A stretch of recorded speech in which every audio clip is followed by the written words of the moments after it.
চারদিকে রয়েছে শসা ক্ষেত। এর মাঝে রয়েছে তরই, শসিন্দা, জিয়া ইত্যাদি। এর পাশে রয়েছে আবার পেঁপে গাছ।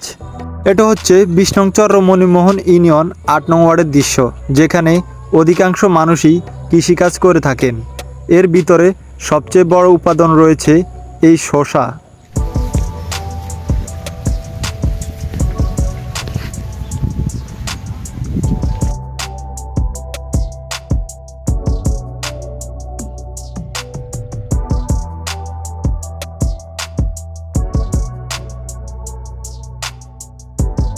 তবে এখানের ফসলগুলো বাজারে নিয়ে বিক্রি করতে হয় না, কেননা ফসলের ব্যাপারী সরাসরি খেতে এসে এখান থেকে ফসল কিনে অটো কিংবা পিকআপ দিয়ে বিভিন্ন জায়গায় নিয়ে যায় এখান থেকে ফসলগুলো।